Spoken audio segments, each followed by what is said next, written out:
All right.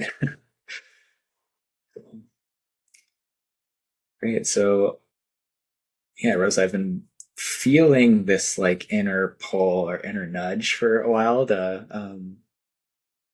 have this conversation with you. And I will say at the outset, I don't quite know what form it's going to take or precisely where it's going to go. I think we'll co-create and co-discover as it goes. But there's something here about I think precise like what I spoke to actually right there, like feeling a nudge or feeling a pull, like oh, I felt like there's some possibility, and it feels like a tug or a pull, like almost like something's asking me to do it, and it's related to um, yeah, potential. It's related to time, and it's related to creativity, um, doing creative things.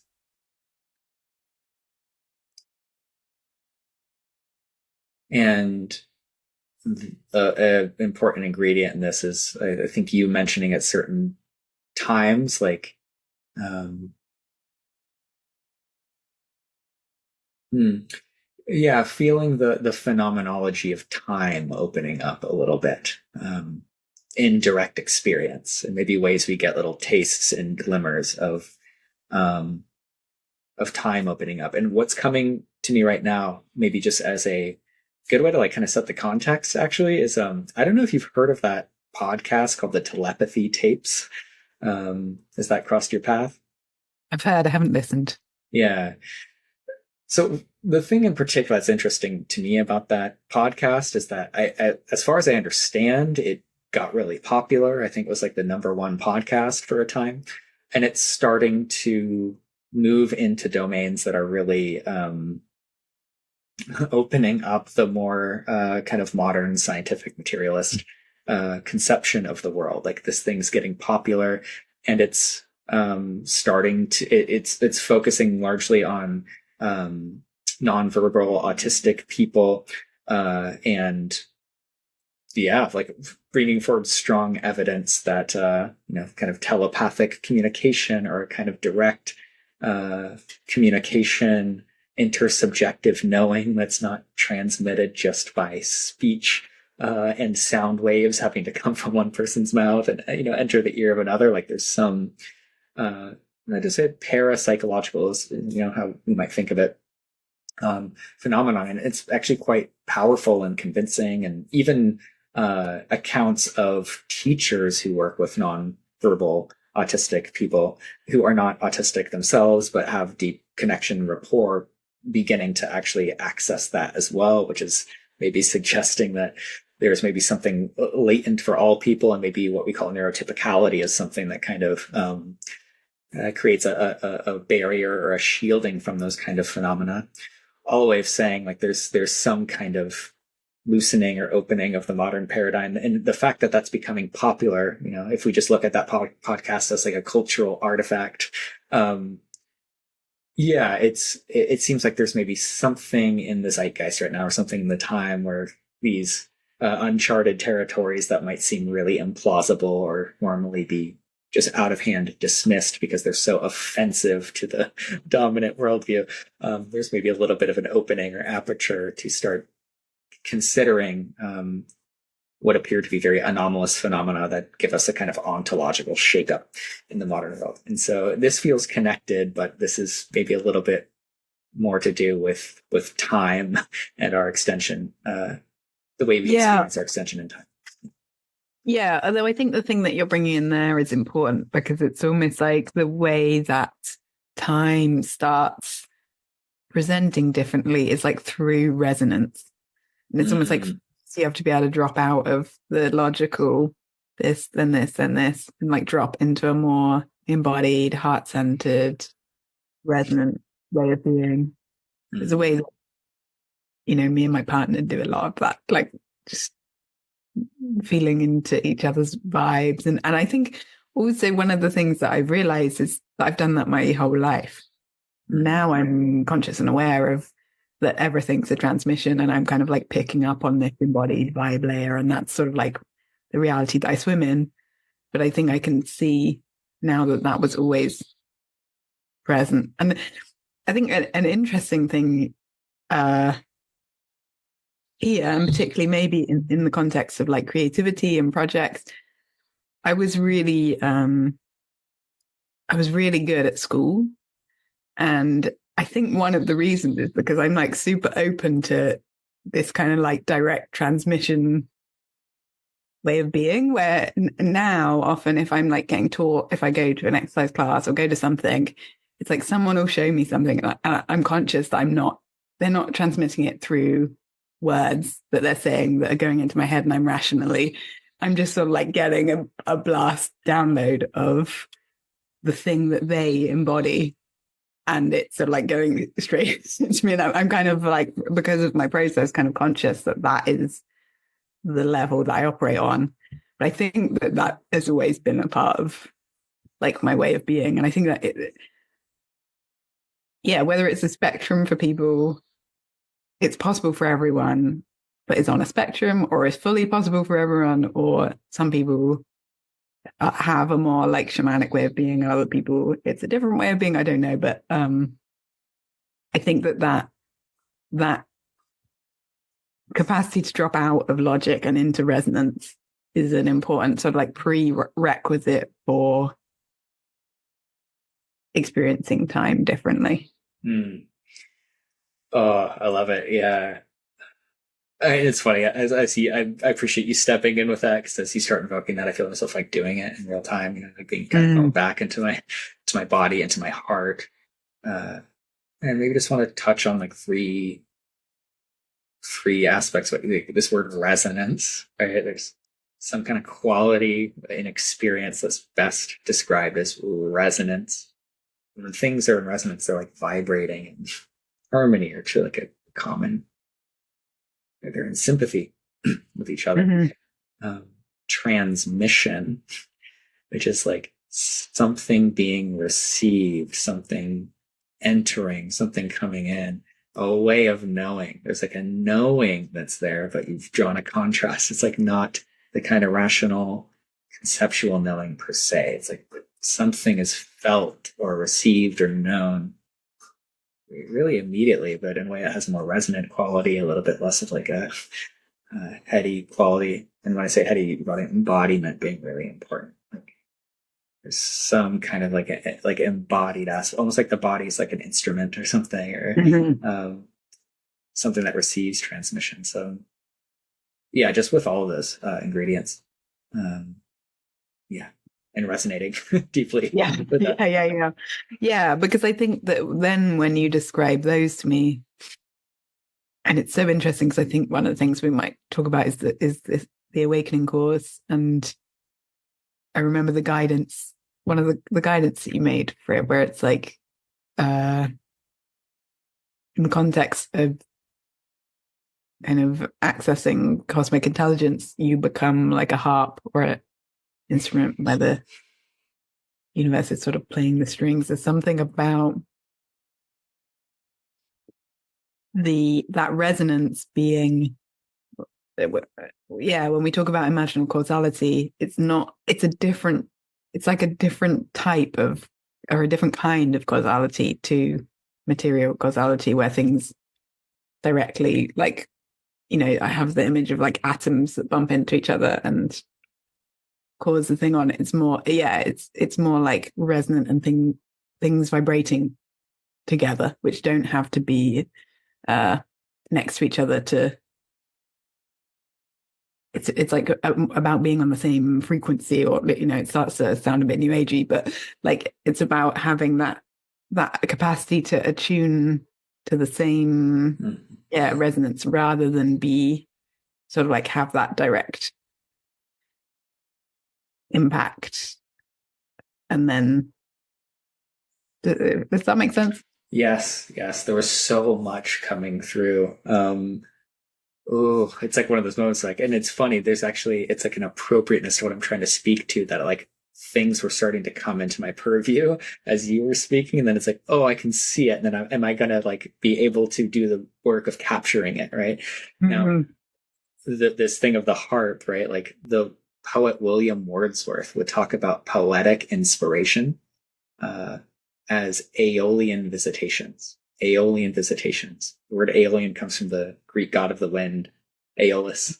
But the Aeolian harp, which is like a harp that sits there and the wind blows through and it causes the strings to resonate, right? But in Wordsworth, like one of his major poems, I think it was written in like the early 19th century, is called The Prelude. He never finished it, but it's almost like the poem itself is an account of his own life and his own it's like a poem that is an account of the development of his own mind and the process of poetic inspiration that's giving rise to the poem itself. So it's like this very kind of meta self-reflexive thing. And he even accounts for in the poem these moments when he's struck by this inspiration, and he intimates the whole poem, and he's catching glimpses of this like creative totality that's there in potential. And also like, oh, I need to stay close to this resonance. I need to stay close to this inspiration. There are moments when like the aperture opens and you can intimate the whole and the potential that's there that needs you to participate with crystallizing it into form through your creative action and time. And so it's like you open to it and then the wind stops sometimes and it closes back down. And if you're lucky, it kind of comes back. And I think there are actually moments when like almost like the memory of those opened, inspired moments, or like some kind of creative whole becomes visible to you, and almost like continuing to trust the transmission of that creative intuition and carrying it out, even maybe in the moments when your inspired vision is a little bit less open, but like trusting you can remember the resonance. And I think just the last thing I'll say is that what was coming to me is, and this has to do with time and resonance, right? Music. Like when you're listening to a song, it's like the song is already whole, and the part that you're listening to is like part of this larger creative totality that's like complete in and of itself. But you have to like listen to it in time. There's like some whole, but you're having a temporal experience of something that's already whole, and kind of has like this out of time completion to it that the musical artist is disclosing. And when you listen, you can listen to a song over and over again, so you can actually re-experience it even when you know the whole. And every moment in that song is like contextualized, or its meaning is it gains its meaning and its significance and its quality through its context of the whole that can only be revealed in time. And there's something about like when we are struck with creative resonance, like there's some song or latent poem or latent whole that we feel and resonate with, but we also need to carry it out somehow in time. So that's like everything that was just coming through for me. Yeah, no, that's such a lovely metaphor. I really love that. I feel like it's so descriptive. And actually, I was when I was on my retreat recently and did some art, I drew an image of me listening to music, meditating and listening to music, and I get all this sort of synesthetic stuff that comes up. And I drew it as if everything I experienced from listening to a whole song was on one page in one moment.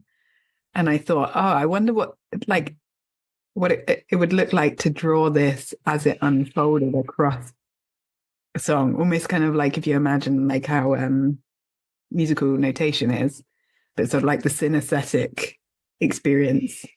There was sort of like a big kind of red cloud coming up, and then like some little kind of green little things, and like it was all just flat on one page, and like the whole song was there as a single image. But the sense that you can like see the whole and present it, or you can or I could have presented it across like, oh, I had this feeling and then this feeling and then this feeling and then this feeling. It didn't all come at once. Like, I don't know, that just came up. But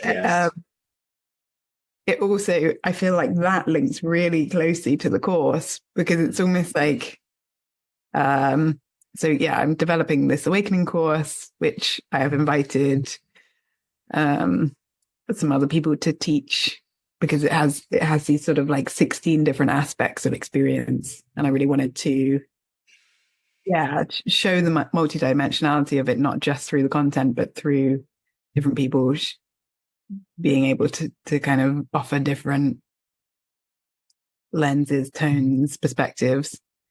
And I started developing it 2 years ago, nearly 2 years ago. Was it nearly when did we do the imaginal practice about it? Yeah. Oh, so we did the imaginal practice about it. 18 months ago. Yeah, it would have been maybe not even quite. I think it was last spring. Last spring. Okay. So you'd been working on this for a while prior to that. Yeah.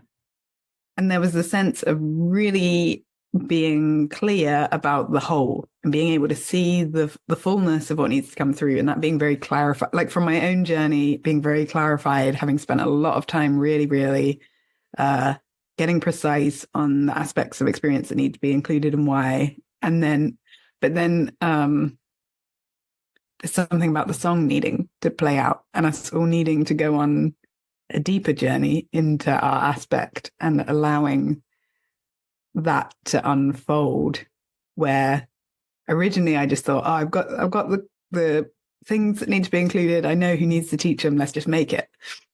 And then it sort of didn't fully take off. And then we did a imaginable practice with it. And yeah, just to kind of like see what was in there and maybe why it was stuck or what wanted to come through, and just give it some space to breathe. You really kind of offered to do it together. And then as we were doing it, the sense of sort of time flipping inside out, where rather than it being this complete thing that we're creating, it's more like, oh, this is the acorn of it, and it actually needs time to grow into itself, came out from that practice. Yeah, so it feels like that sense of the song, kind of like having a sense of what the song is, but needing the song to play out through time, feels really beautiful metaphor for describing that. Oh, wow. There's so much here.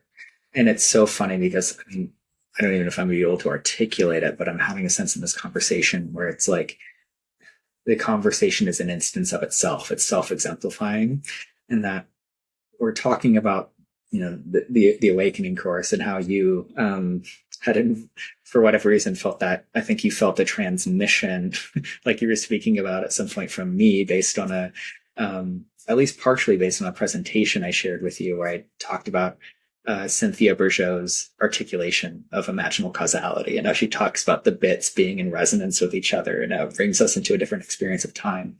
And here we are kind of talking about it, now what we're talking about exemplifies the cosmic intelligence portion of the course, right? And we're actually, in some sense, trying to participate and become more conscious participants in what it is you are attempting to point to or articulate when you use the phrase cosmic intelligence. In a certain sense, it's like the cosmic intelligence is one module in this course, and at the same time, when we dive into it, it becomes the context through which we're looking at the course itself, right? So interesting. And yeah, maybe just to offer, like, to spell out some of the context. Yeah, it's like we did I would say like a practice of collective imaginal attunement, right? And like setting and attention. So really like trying to tune our instruments or tune our intentionality to the course together, and then be like sort of mutually tuning into the imaginal, with the sense that maybe like the resonance, right? Like the wholeness of the course is something we can actually listen to or set the attention to tune into, and then what starts to come to us spontaneously, imaginally, as we're doing that shared imaginal practice together, collective imaginal attunement, is like, it's like the resonance of that course, or the totality of the course. Or maybe even if we're tuning into some specific aspect of it, like it will get more specific, that the imaginal is responsive to the inclination of intention that we bring to it. But then the last thing, I loved how you were using the word present, like when you had that synesthetic experience that unfolded in time, and then you created a visual image of it that presented something that unfolded in time as one instantaneity, right? Gebser has this term presentiation.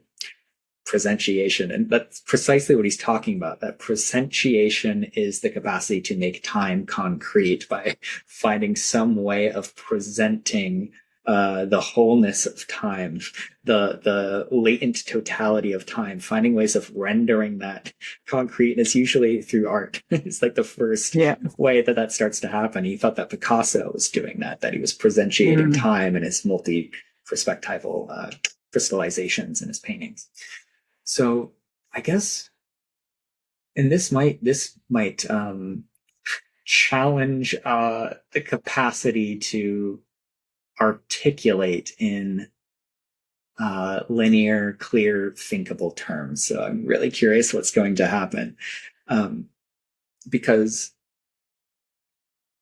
and it's great. Like this fits in with the course, or it fits in with what you're trying to offer.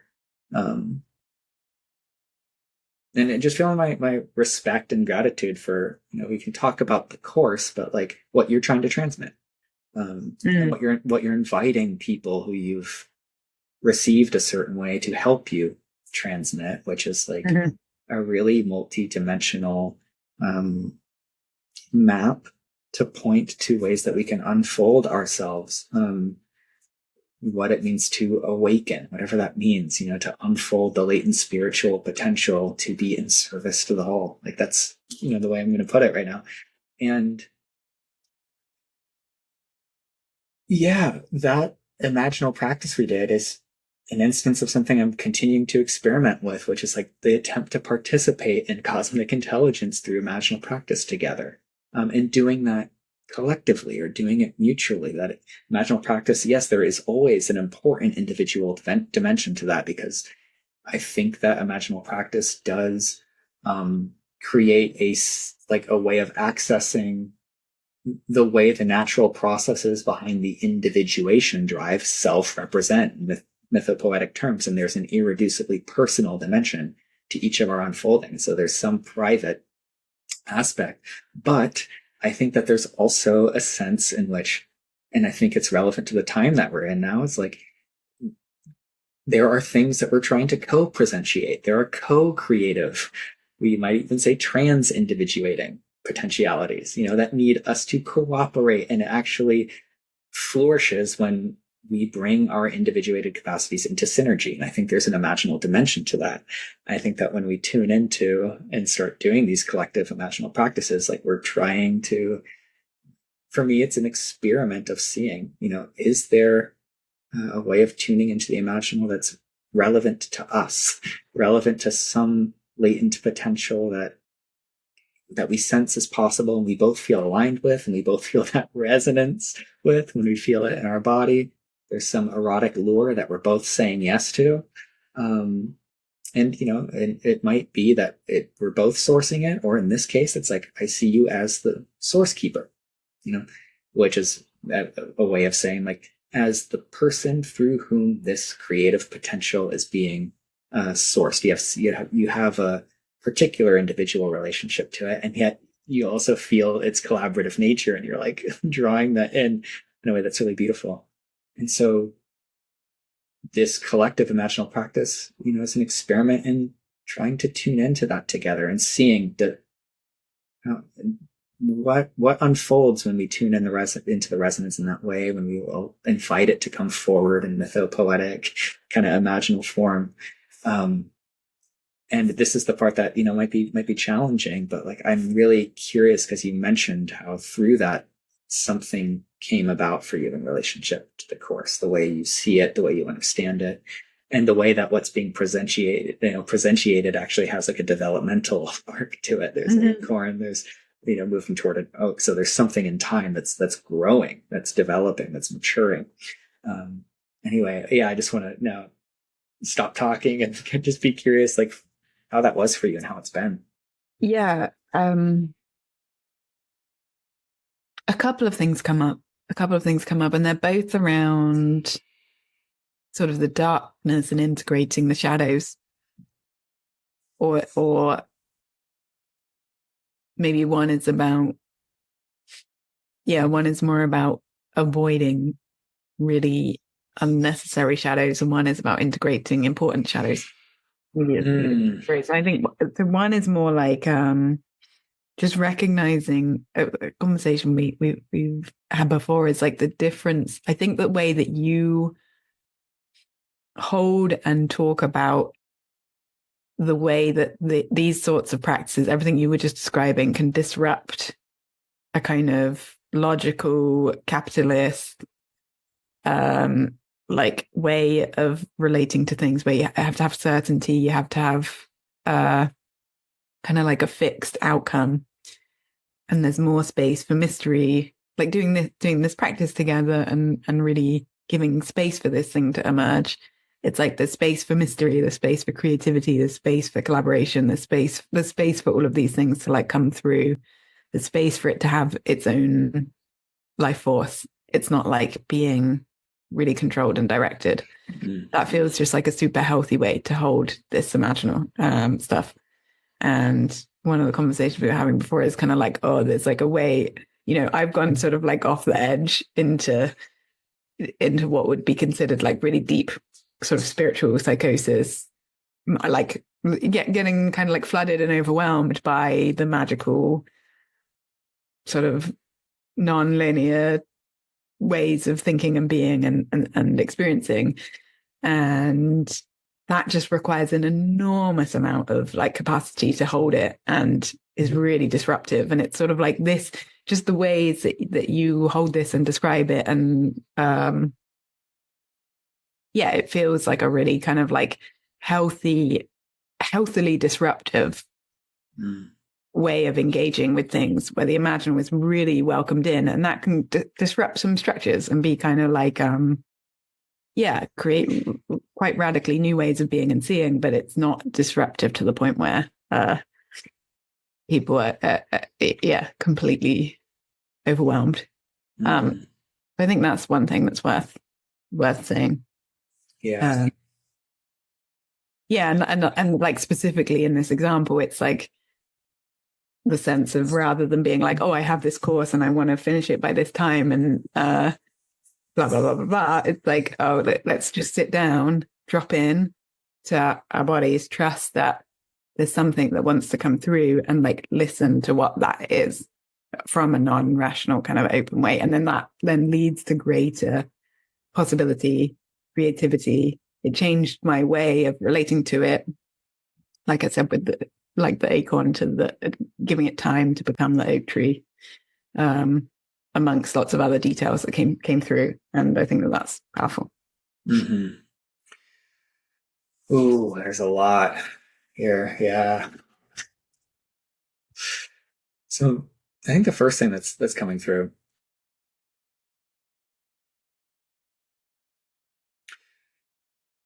that when we engage in imaginal practice, it's like, it feels like we're working with, at least to some degree, or one crucial facet of imaginal practice for me is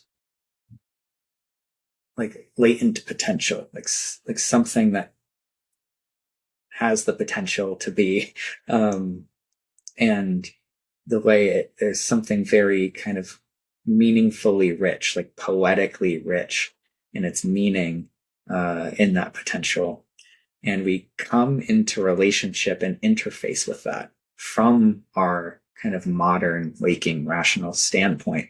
It's like, I think there's a way that like imaginal practice becomes like an interface for the rational modern mind to start interfacing with trans-rational realities.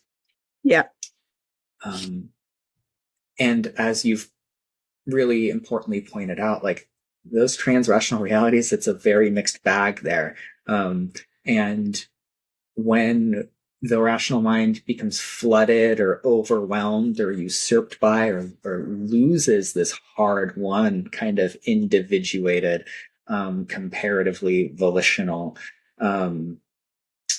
a kind of consciousness that's oriented to space and time in a particular way that's not the only way, but is a way that, frankly, living in the world that we live in, like, it's really helpful to have a one foot firmly planted in that, as we start mixing in the more magically distributed, uh, uh, non-linear resonance of imaginal causality. That can get really overwhelming. And the reason I like the potentiality framing too is that, like, there's something that's like resonating. Having a strong ego that can participate in enacting that potential is important for it to be able to actually be realized. And I think the last thing I'm going to point to, and this is like the trickiest thing about it, is that in that interface, like, it's really, really like you're naming ways that, like, this imaginal, the shared imaginal practice that we did, or the collective imaginal attunement, the communal reverie, whatever. I don't care so much what we call it,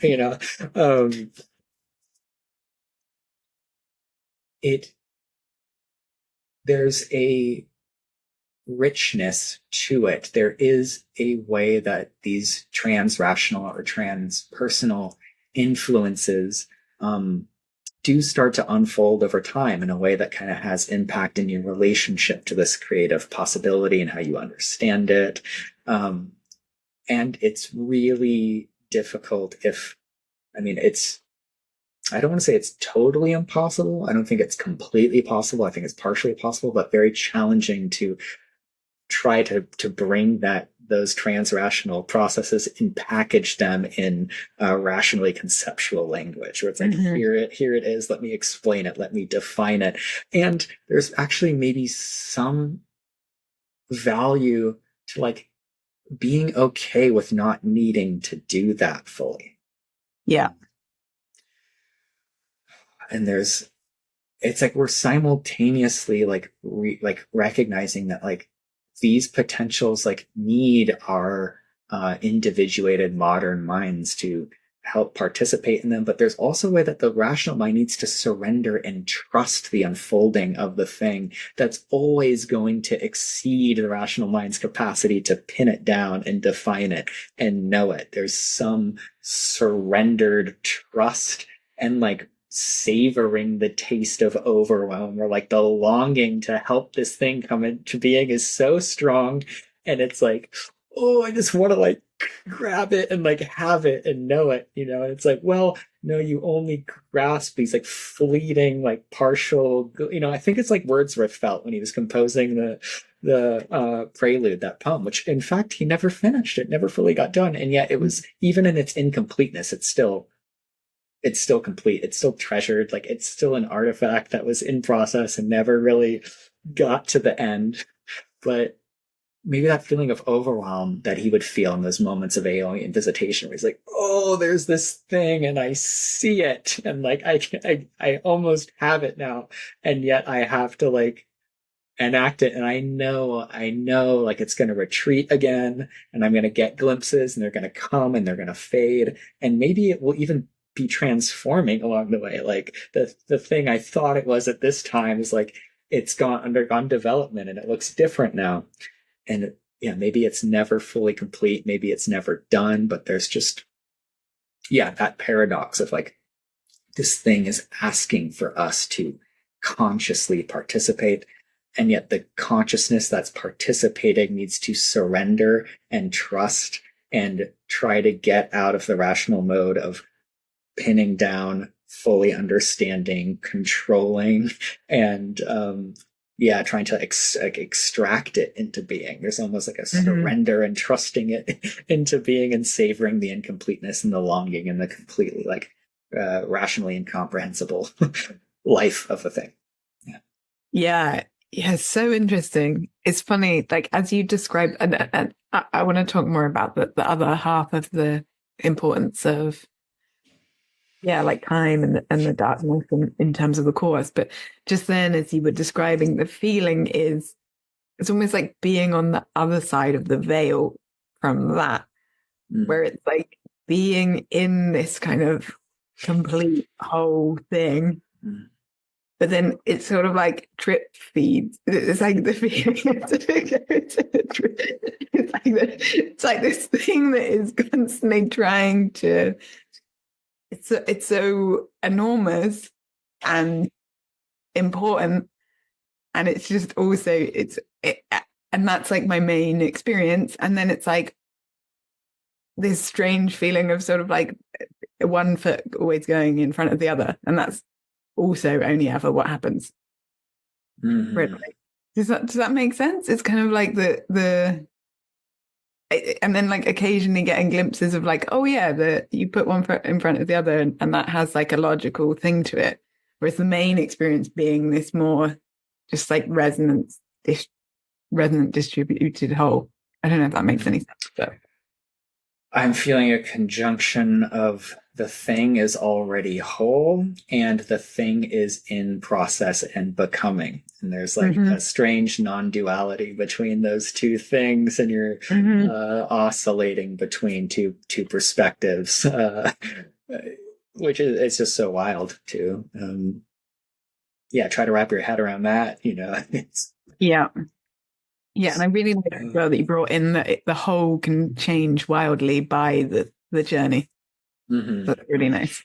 Like you suddenly sort of like fall through a trapdoor and you're like, oh, the whole landscape is different because the shadow just sort of like reveals or something.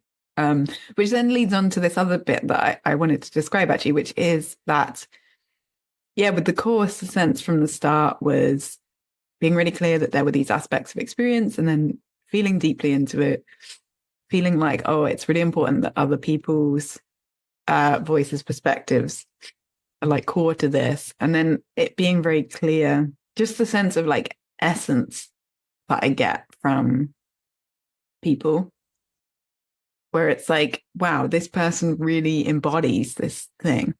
It's not just like an intellectual idea that they have. It's like this deeply embodied sort of sense of eros, meaning making, like life story, and that person kind of it's like a deep center of gravity for their way of being. And everyone I invited to teach I really respect, so I just thought, oh, we're all ready to go, let's like make it. But I think actually what I've seen since the initial thing is that everyone's really going on their journeys with their topic even deeper. And it feels a bit like having kind of set the intention and really said like a sense of like deep recognition of that essence of like, oh, this is an important part of this person, and it's an important part of what they're doing. We recorded some conversations for each of the topics, and just like there's something about that kind of like honoring of a person's way of being, I think that activates something. And then what I'm seeing is like over this time, people are, like an example. I mean, I feel like your work and the things you're writing is a perfect example of this, but I don't know if you'd rather talk about that or you'd like me to talk about it. But another example is, like Will on his website, who's doing mindfulness. He's launched a new website and he just has like a load of meditations on there. And it's like, there's something about the kind of with creativity, I feel like there's something about the sort of 80-20 rule where it's like, we might have had deep intellectual understandings, embodied realizations of these things 2 years ago. But then that last 20% where you actually go on a journey over years, living something, dedicated to it, really orbiting it, like working through the challenges of being a person in a life, having difficulties, like what does mindfulness mean when in this situation, when you live it for 3 months, and then at the end of it, you have a deep realization and you make a guided meditation that's like inspired by that movement in you. And then another month and it's another thing and you make another guided meditation. And it's like all of that richness of that lived experience gets like embedded into the content that gets created and the realization and the like ecosystem of that person in a way where that can then be when it becomes the oak tree and it gets made into a course. Or maybe it doesn't actually get made into a course. Maybe the thing is just it's a link to other people's work and says these parts of experience are important, find your own way kind of thing to people. Like who knows what the outcome is, but that sense of like that journey unfolding and the richness being really deeply weaved in, which I also see with your writing and the work you're creating, that is important. And the thing you were saying about the challenge of holding the perspectives and the challenge of the ego being a part of it and the challenge of sort of like the material realm being integrated in it feels like a really core part where the thing that I'm describing as awakening and the people who I've connected with, it's not a kind of checking out into a different spiritual realm. It's like the spiritual that weaves through the material and life and is transpersonal and really, like expansive, and also isn't bypassing. It's like being present. It's being here. So there's something about that comes up. Mm-hmm. Oh, if only I could find words for everything that's moving through. And I just want to like share very explicitly, like as you've been speaking, my experience has been intensifying quite a bit. I feel what I can only describe as like an energetic irradiation running through my body that on one level taxes my ability for presence, and on the other hand, it's just like I just relax into it and there's no problem. I'm right here. But I just want to say there's an intensification. And the Gebser geek in me, wants to like say that various ways he described this mutating consciousness, how there's this, like this intensification that starts to happen, this recognition of energy that starts to happen. He talks about the transformation of the creative inceptual basis. It was like the last descriptor he gave in one list he created. The transformation of the creative inceptual basis, which is to say the basis upon which we begin to enact creativity, where the inception, the beginning of creativity starts. Like there's some transformation in our sense of that. And as you were talking, like, I just got a sense of like of course there's this creative process, right, that you have catalyzed or initiated and woven people with whom you're in connection and in whom you see certain expressions that resonate with a larger totality that you're intimating and would like to point to, and create a thing. And as I was saying, it's like I feel it. I feel the awakening course hatching out of its nounness, as though it were a thing, right, and not a process, not something that's organic and perhaps ever unfinished. I mean, now I have the question, like maybe there is a sense in which like now I'm looking at the lovely oak tree outside my house that I really love, and it's like there is a sense in which maybe an oak tree does reach maturity, or a human being reaches maturity to an extent, but like actually do we ever finish growing? Are we ever complete, right? And some of the images during the imaginal journey that we did in relationship to the awakening course, like have been coming back to me. They've been, and this is the great thing, right? It's not like the rational mental capacity doing deliberate memory retrieval, right? It's like the resonance starts to come back and the images just start announcing themselves again. And this is a big thing that happens in imaginal practice. And, I just the way that imaginal causality shows up, it's often images echo and recur and they come back just because they are resonating. So they just show up and say hi during these resonating moments, and new facets of their poetic meanings start to unveil themselves that maybe you've never caught a conscious glimmer of before. And I'm remembering that there was like this image, and I remember like, yeah, drawing that image, like doing some art after. We both did some art after. And funnily enough, I remember you sent me this like wave that was like turning into a caterpillar, which is such an image of something in process, something in metamorphosis. And I remember there were these like organic, like these like plant, there are like actual plants, and I don't know what they're called or what they're like, but I just remember like a stalk of a plant, and it would grow, and then that would branch off in different directions, and then the next stalk would grow, and that would branch off, and it became this like fractalating, growing thing, and somehow like that image was coming as just feeling.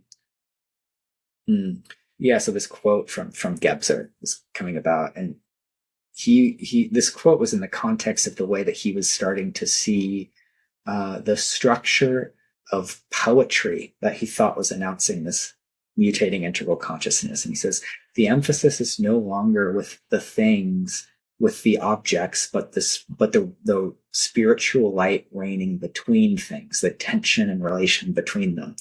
And yeah, I just get this sense of you trying to point to this tension and relation and spiritual light reigning between all these individual people who are expressing something, but there's there's something in the relations between these things that you're sensing, a deeper wholeness.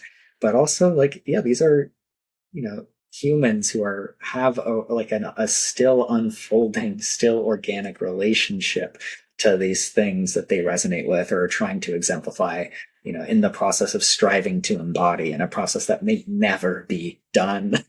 Right. And so, yeah, already feeling, I mean, who knows what is being called, nounified as the awakening course. It's just an organic unfolding process of human beings unfolding through time and relationship with each other,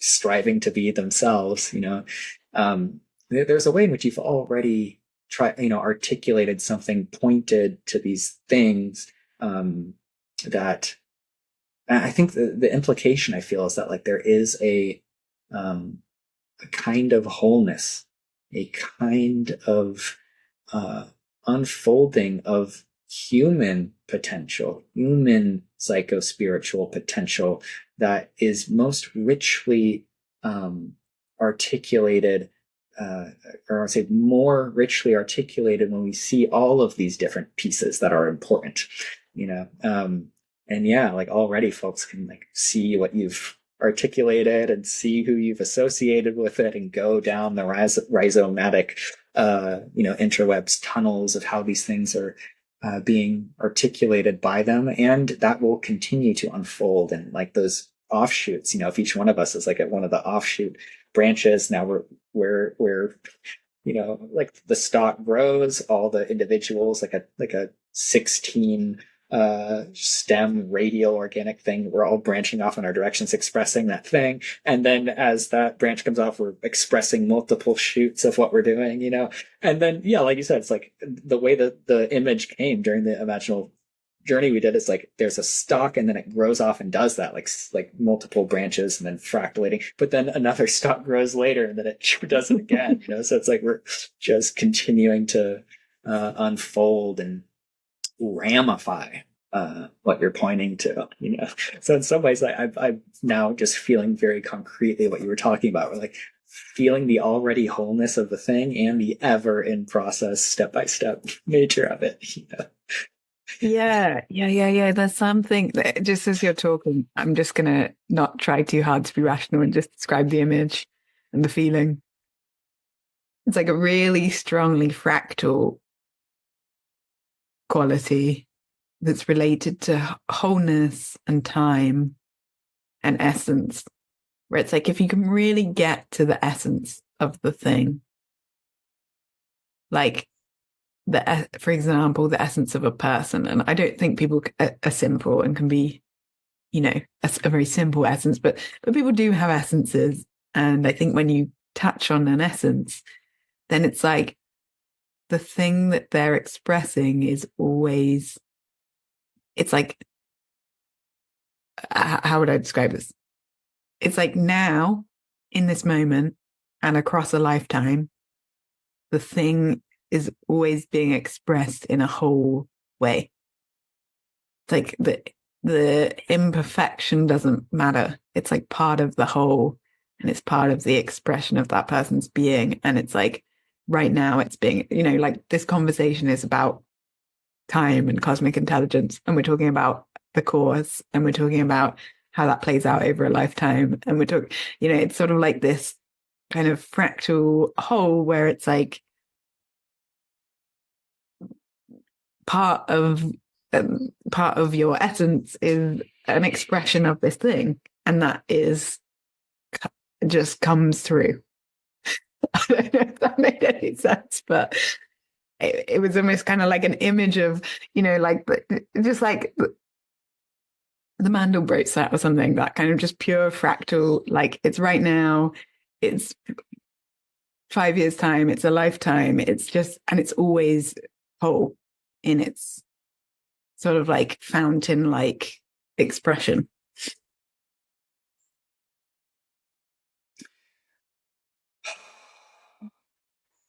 Yeah, it's the sense that and it's so funny that, this is so funny. I just come back to Gebser over and over again. I just have some resonance with that, with that person and what I feel he transmitted, and like when he talks about like origin is ever present, it's ever originating.